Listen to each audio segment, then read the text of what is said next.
But does that mean that people in the US actually are willing to go to war with China? That's a whole different question. But I also think that if the war were to actually come to fruition, that a lot of people would say, regardless of what we think about China, we're not willing to send our children, our brothers and sisters, to go fight a war against China, to go risk their lives, to be killed.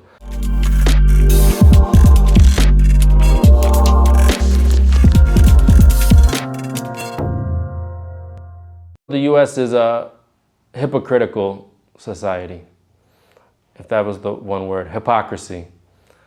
That it's a government it's a society that's presented itself as the exceptional nation, the nation above all other nations.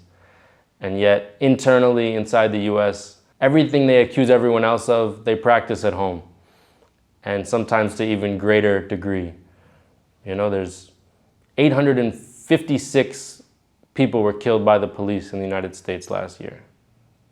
856, at least that was in mid-December when I looked at the numbers. It's probably higher by the year's end. And yet, you know, the US lectures the world about state violence and human rights.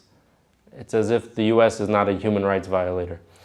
So, and that's just one example. You could take almost any category, and when you start to scrutinize it, you find hypocrisy.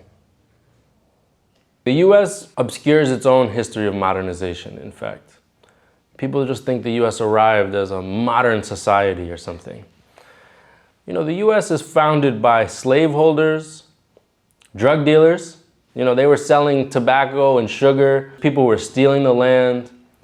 And the fact that they had this huge territory where they basically expelled everyone, committed genocide, had this property for free that had all this land, it allowed the US, it had certain advantages in terms of its modernization process, but even still, when it industrialized, it used massive amounts of child labor, massive amounts of immigrant labor, people who were worked to death. Every major infrastructure project in the 1800s and early 1900s in the United States, the bridges, the canals, the tunnels, they had huge amounts of suffering attached to them. This was the human cost of so-called modernization. And there was such enormous inequality that was generated at that time from inside the US, and then also basically colonialism, neo-colonialism, slavery.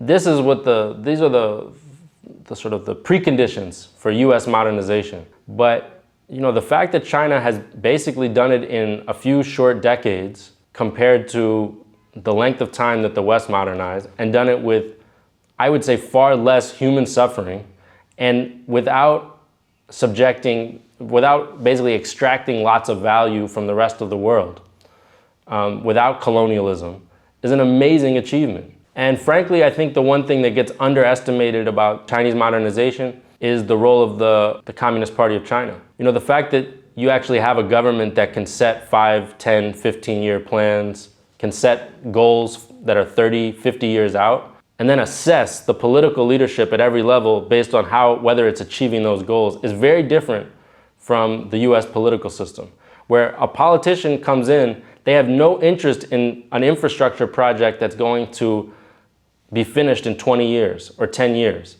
They have no interest in a poverty alleviation program that's not going to deliver immediate results. Why? Because their election is coming up in 2 years or 4 years. It's so competitive, so individualistic, focused really around short-term thinking.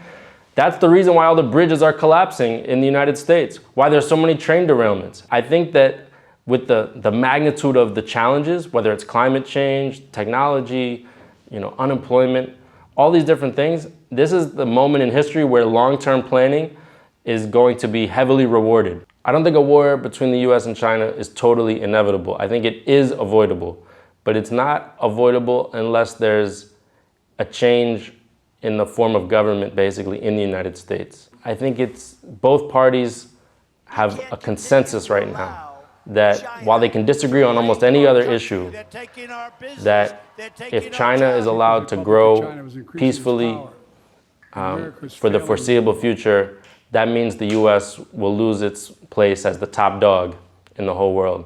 And both parties are united that this is completely an unacceptable outcome. It's true that people in the US now have a more negative view of China than they did a few years ago because of the nonstop propaganda. People's perceptions of China can change a lot based on this propaganda.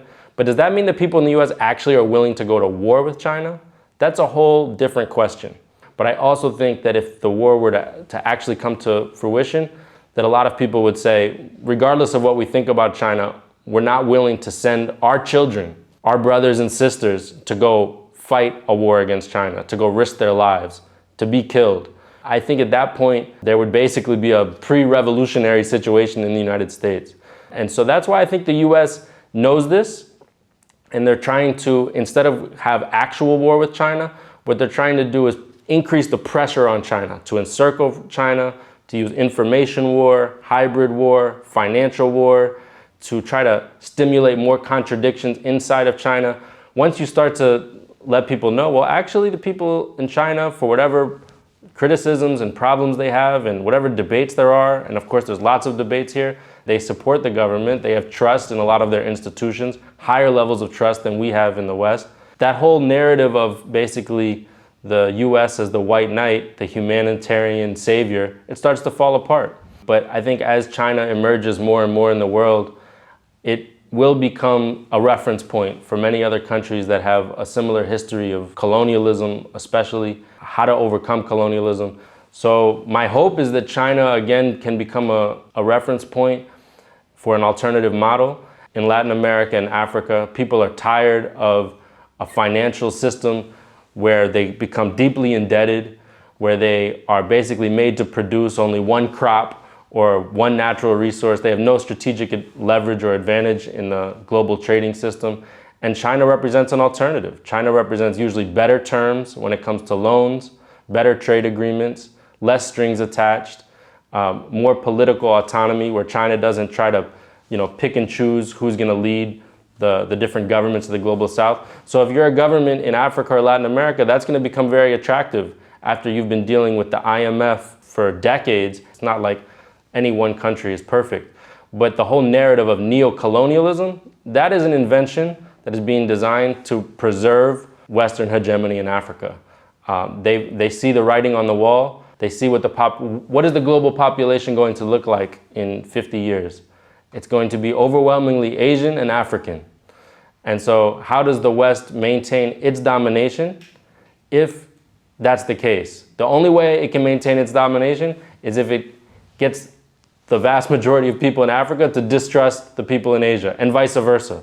So they have an interest in building now a narrative that splits up any kind of unity, strategic unity between Asia and Africa. I think this is to them the greatest threat they're facing.